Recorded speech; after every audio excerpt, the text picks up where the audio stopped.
So capital M meaning, so meaning with a capital M.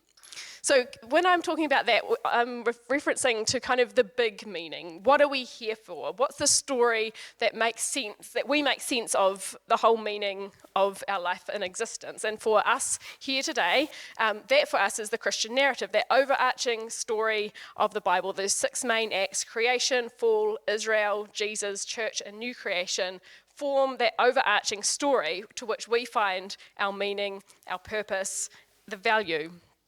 And so it's from this story, from the biblical text, that we form our capital M meaning. What is the meaning of life? Well, as Christians, we believe that we were created by a loving God in her likeness, as beloved, of value, called to be faithful stewards, built to live in this whole relationship, moving towards God, moving towards ourselves, moving towards creation, moving towards each other, designed to co-create, to co-work with Christ, bringing about his rule and reign in all aspects of life, to point humanity towards Christ, to learn to love well, to outwork those teachings of Jesus, to, bring up the lowly and the cast out, to bring about justice. That's our big M meaning. Now, that's not everyone's capital M meaning. And I guess the whole kind of complexity of being a human is we have this autonomy to choose what we believe, on what we attribute to be the meaning of life, on how we choose to understand and attribute meaning to our place and space in the world. So the truth is, you can live life in whatever way you want to live it, and that's okay. And I guess potentially in churches gone by, that has not been something that has necessarily been freely acknowledged, but it's true. You can live life in whatever way you want to live it, and that is okay. However, having that sense of capital M meaning, it gives us a huge sense of peace, stability, centeredness in this kind of journey of being human in this uncertain world. So capital M meaning, I mean, that's like a year's worth of sermons right there. We could talk about it endlessly, but today I want to move and focus a little bit more on lowercase m meaning. So by lowercase m meaning, I'm talking about how we find, how we interpret, and how we attribute meaning in the more granular everyday experience, that everydayness of life, the ins and outs, the ups and downs, the things that we're doing minute by minute, hour by hour. Because, over the years, whether inside church or religion or outside of church and religion, we often pick up a lot of shoulds, have-tos, and musts that are filtered down to this everyday M meaning. There's either authority figures that have given attribution of, told us, what we should be interpreting as meaningful. Often in religious circles, there may be ways, in different cultures, there's ways and means of having these set of shoulds, have-tos, and musts that we connect, the cause and the effect, the experience and the meaning. And even outside of church and religion, as humans, we're always trying to seek out the meaning, the connection. What does this mean? What is the meaning of this? So while lowercase meaning definitely has that relationship with the capital M meaning, our overarching understanding of the big questions on meaning inform that everyday experience. So I think getting clear on our overarching capital M meaning is healthy and good, and like I said, I feel like it gives us a real sense of stability and centeredness and peace, knowing what is the meaning, how do we fit within this meaning, how does this world and life all fit together. However, when it comes to that capital M meaning, I think there's a healthy amount that can be given to some flexibility, curiosity, to within the guardrails of that overarching capital M meaning, how we kind of interact and work that out. Because, as I said before, you can live your life in whatever way you want, and you can choose what you deem to be meaningful. So the challenge, I think, for us as humans is to be people who consciously choose what we attribute that meaning to. I think so often in life we can have gathered beliefs and interpretations and meanings from all sorts of sources, and some of them can be good, some of them can be bad, some of them can be healthy, some of them can be unhealthy. And so I guess the point of today is not necessarily to categorically work out what for you in your life or tell you what is or isn't meaningful or should or shouldn't be interpreted in terms of meaning, but rather just to call awareness to the fact that we do attribute meaning to all these areas in life. And the encouragement is to be eyes wide open and aware and good stewards of how we interact with that in our lives. So I'm going to play with a few frameworks today that have helped me, and my hope is that they land with you and help you somewhat as well. So over the past few years for me, understanding how attributing meaning, how thinking about my thinking, about how reviewing my beliefs has directly fed into my personal well-being has been quite life-changing. You know, I've consciously observed many a time, and maybe you can think of times in your life too, where I've had the experience of life from things feeling like they're going great to absolutely not great, or from feeling like they're going absolutely not great to going great, and literally nothing material has changed about the circumstance, situation, or anything. It's all been up here. The circumstance, the situation, the goings-on have remained exactly the same, but the held meaning that I've attributed to what's going on, my understanding or my interpretation, has changed. Perhaps my underlying beliefs about what the cause and effect, what the meaning, what the knock-on truth is, has shifted. And also, my thinking about what is going on, my observations, my noticing, kind of taking a step back and seeing things from a different angle, my perspective has changed. And sometimes it's just staggering how nothing may change in the world, yet our experience, our thoughts, our feelings, what we interpret to be going on can be the absolute difference. So as humans, we are gifted with a brain that is constantly problem solving. We're built as problem solving machines, seeking out stability, seeking out answers, trying to make sense, trying to find meaning. It's just the way we're biologically wired. Perhaps some of us are more disposed to it than others. I know for myself, it's great having a brain that's active, but it's tiring. It's intense. Sometimes I have, I just have this envy of people who can just not think about things too carefully, not read into things, too intensely. But, that's what I've been dealt with. So this means we're often, though, working out cause and effect. We're trying to examine why things are happening, what's the meaning of it, of what we're experiencing. In Romans 12, verse 2, Paul talks about being transformed by the renewing of the mind. And to me, this is just such a valuable and important thing to understand. The whole area of being transformed by the renewing of the mind. Our mind, everything that goes in here, can be so transformational to the way in which we experience and live in the world. It can transform how we experience life, how we feel, how we act, how we live, and how we interact with the world. And then that whole concept of renewing, it's in the present continuous tense. It's not a one and done, unfortunately. It is now, and it is ongoing.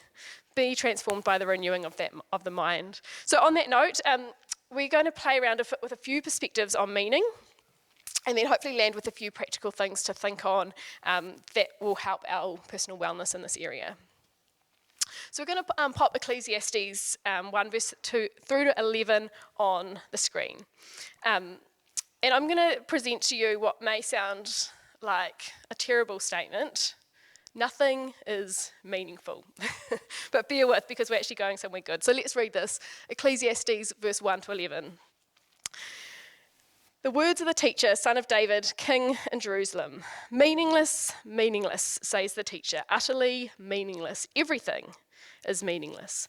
What do people gain for all their labours, as which they toil under the sun? Generations come, generations go, but the earth remains forever. The sun rises, the sun sets, hurries back to it where it rises. The wind blows to the south, the wind blows to the north. Round and round it goes, ever returning on its course. All streams flow into the sea, yet the sea is full. To the place the streams come from, they then return again. All things are wearisome, more than one can say. The eye has never enough of seeing, nor the ear, it's full of hearing. And what has been will be again. And what has been done will be done again. There is nothing new under the sun. Is there anything of which one can say, look, there's something new? It was here already, long ago. It was here before our time. No one remembers the former generations, and even those yet to come will not be remembered by those who follow them.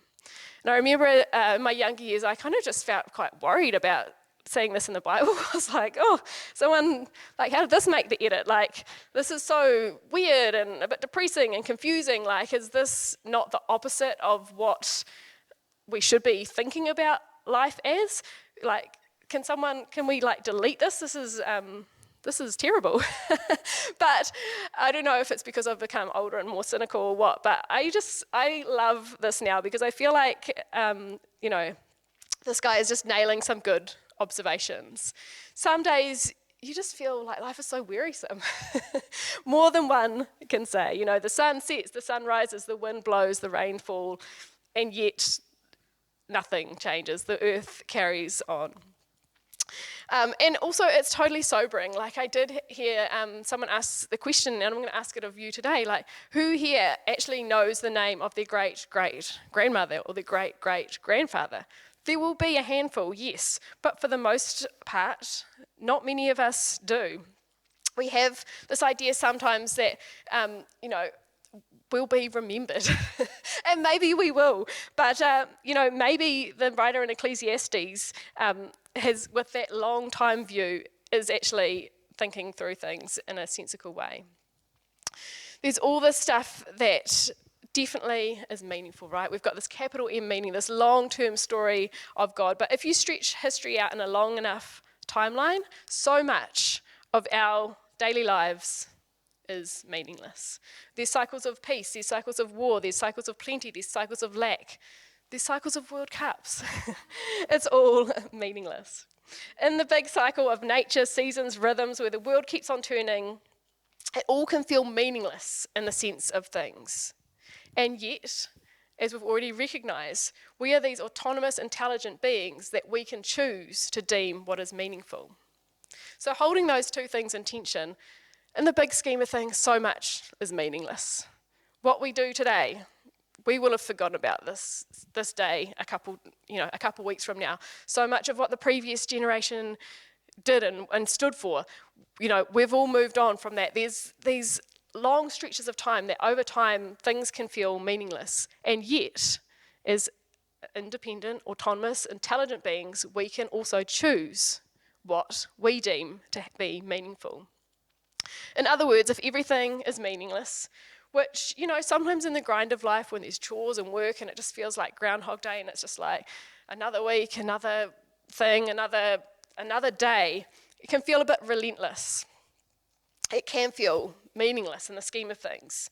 However, we can choose what we attribute meaning to, and if done so wisely, align in with our capital M meaning. And it can actually change our life. It can be a continuous process of renewing our mind, reviewing, re-choosing what is meaningful, and living in that healthier headspace. So let's get a little bit granular. So the sun rising, the sun setting, the wind blowing, the rain raining, the tides ebbing, the tides flowing. Are they good or bad? I guess is part of the question that the writer of Ecclesiastes is asking. Do they have inherent meaning? No, they just are. The writer of Ecclesiastes is challenging us to ask, are the things that we assumed to be meaningful, are they meaningful? Maybe there's a different way to play around with our understanding of things. Let's play with transferring some of this to our human experience.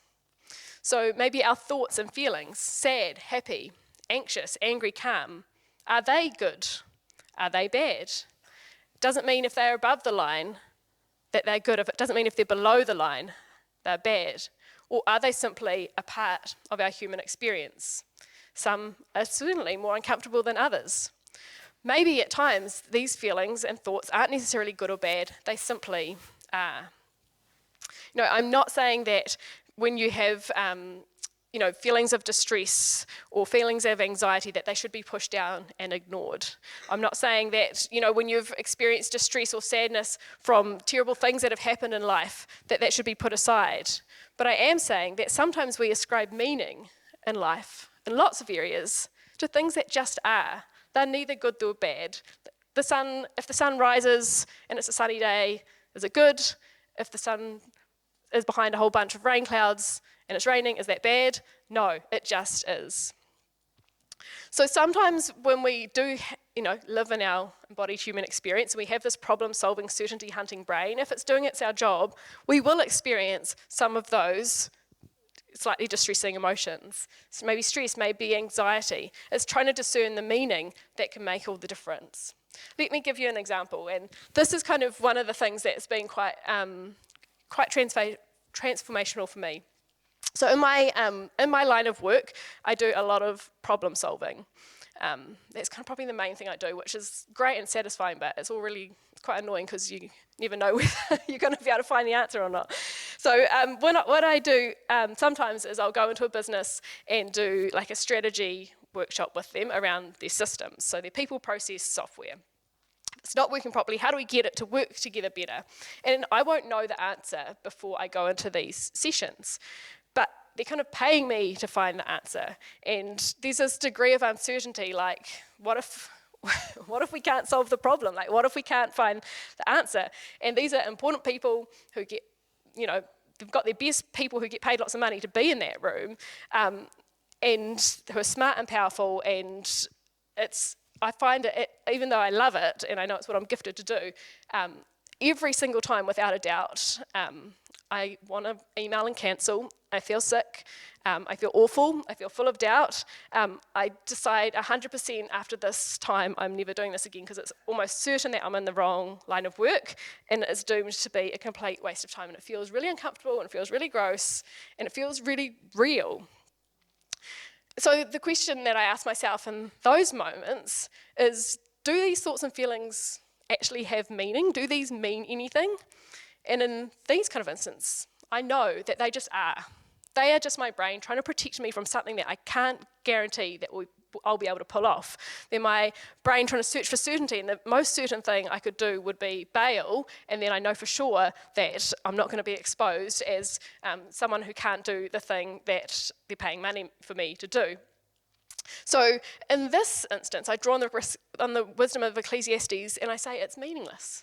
It is not good, it is not bad, it just is. My brain is trying to keep me safe in an uncertain and risky situation, and that's a human experience, but I'm not going to attribute meaning to it. What will happen if I give these thoughts and these feelings a whole bunch of meaning? Well, I'll bow out, I'll live a lesser life, and I'll take it as a sure sign that I'm doing the wrong thing.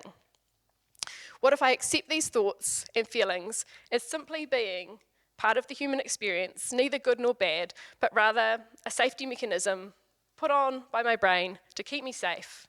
Well, I'll go and do the thing. Realize they're just thoughts and feelings that weren't particularly meaningful, and step out closer to living my part in that capital M meaning. So that's one experience for me that I found really helpful to be able to refer back to that Ecclesiastes passage. And as you can appreciate, there isn't a rule book for these type of things. Sometimes you'll feel and think those kind of things, and it does mean you should run a mile, you should bail, you should exit right now.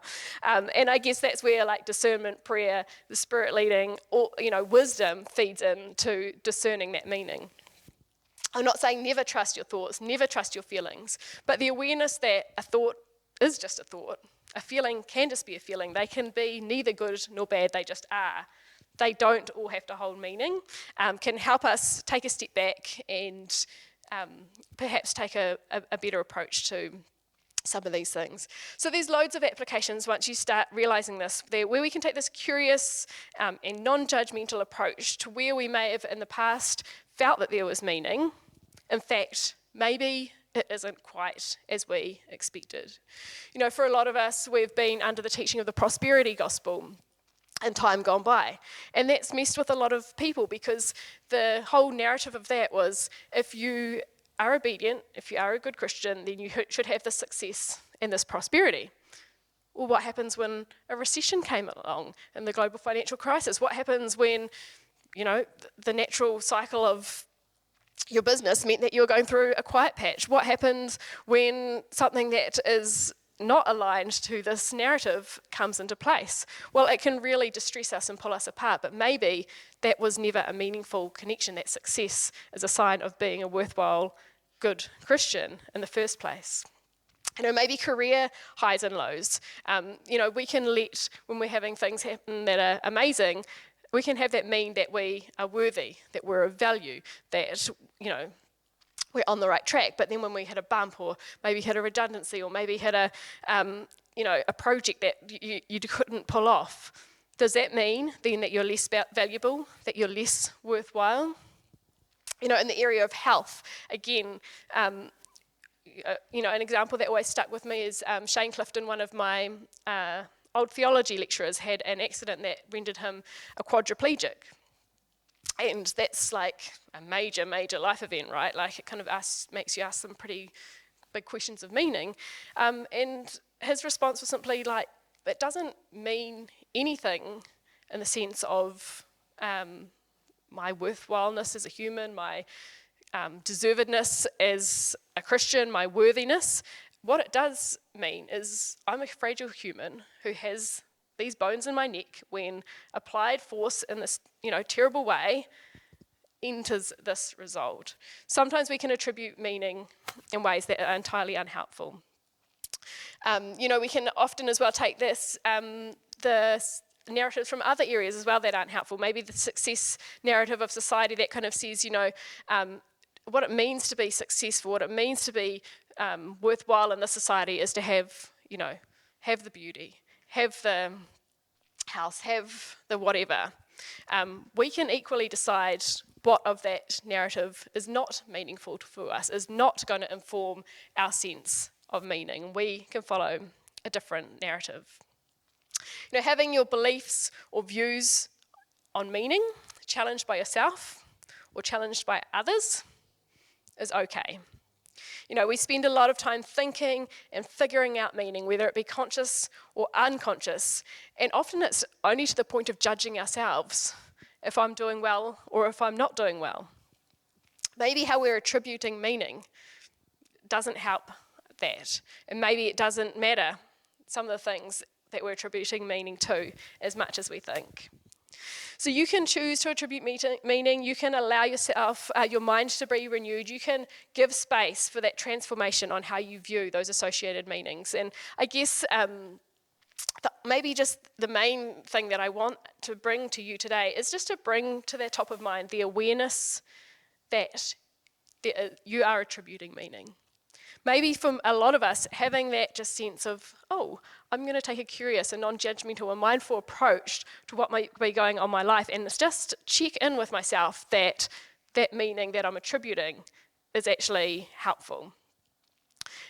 Even just having an alternative perspective as a possibility can be enough.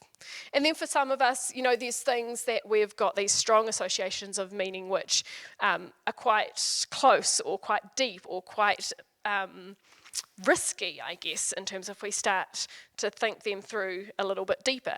And that's where we may need to go through the process with a bit more, examining that meaning with prayer, with conversations with friends, with professional support. But what I love about taking this Ecclesiastes passage is coming back to a base that says nothing potentially is inherently meaningful, means that we can then choose what we attribute meaning to.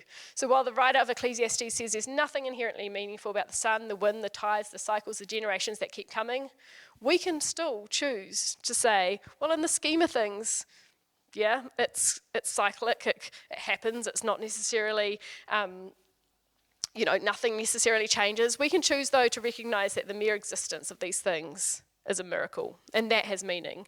While we toil and work and go about life, in the scheme of things, yeah, it might not be a history-breaking, existence. However, as we become mindful about the present, recognising the miracles that sustain the earth, the gift of people in our lives, the satisfaction that can come from those small things, whether it be, I get a buzz of when I bake a loaf of bread that works, and to me I can find meaning and satisfaction and value in that. It could be making a wholesome meal for someone, it could be sharing times with friends. We can find and attribute those things as meaningful, even though in the scheme of the big picture they may not hold as and like having huge impact. I went to a wedding yesterday. I officiated a wedding, and you could say a wedding is nothing new. Like, people have been making those commitments for centuries and centuries. Whatevs, another wedding.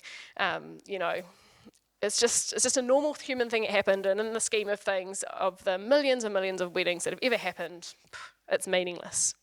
But when you're on the side of the hill, overlooking Lake Tarawera, with someone singing an acoustic worship song and a bride and a groom who found each other across the, overcome the odds, with the families who have flown over the other side of the world to celebrate this love and to, and to be together to celebrate something, then I'm going to choose to say that is meaningful. It may not be meaningful in the scheme of things, but in that moment, it is meaningful. It's laden with meaning. And it gives glimpses to the whole big capital M meaning. So it's this weird and somewhat beautiful dichotomy. Everything is meaningless, yet we find this beautiful meaning in things, should we choose to. So the passage in Ecclesiastes also gives us a tremendous reason to live in the now. I guess in the endless cycle of things that may be tiring, and we can't be sure it's going anywhere new or progressive, we do have the now. Essentially, the writer of Ecclesiastes is kind of saying, what happened, happened, and what will happen, and nothing is new about that.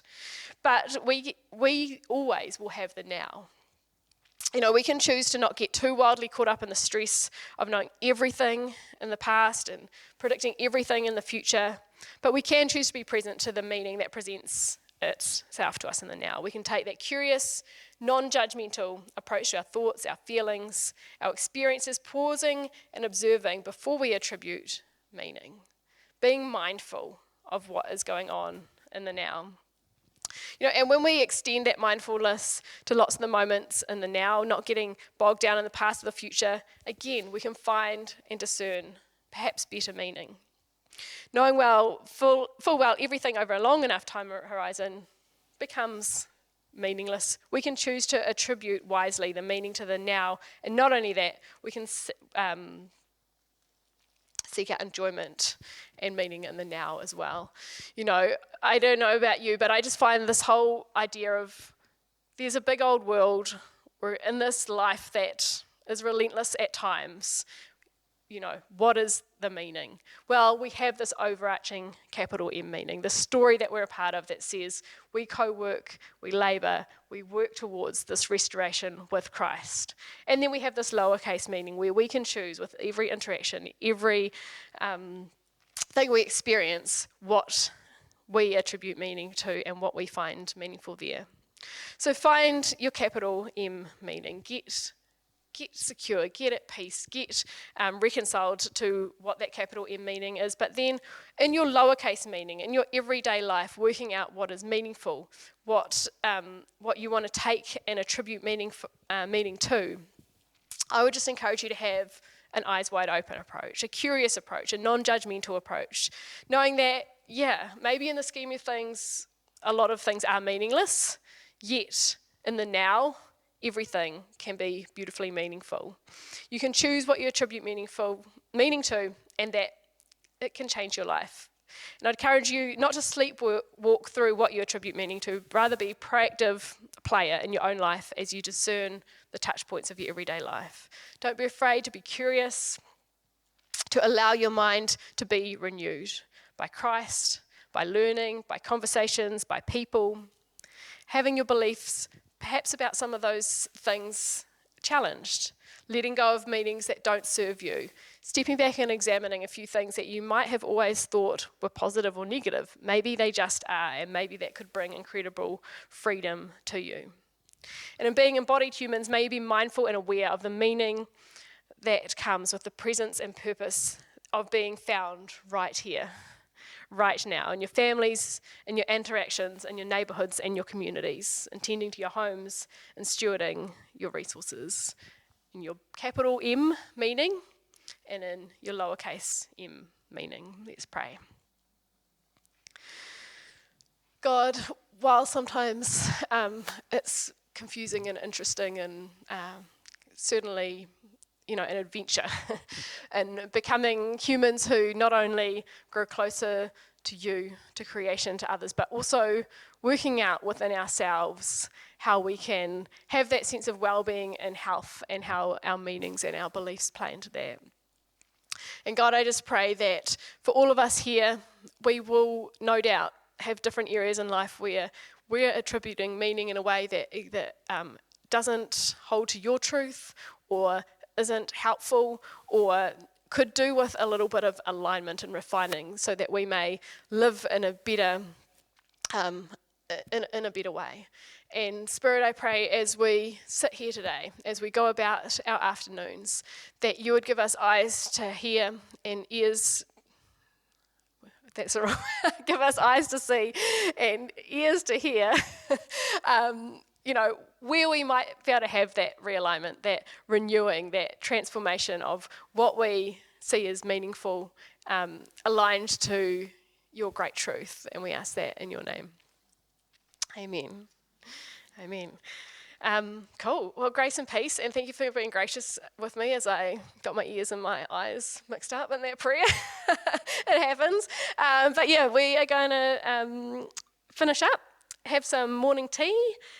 We can gather the kids together, but yeah, stick around to have a chat and enjoy the rest of your afternoon.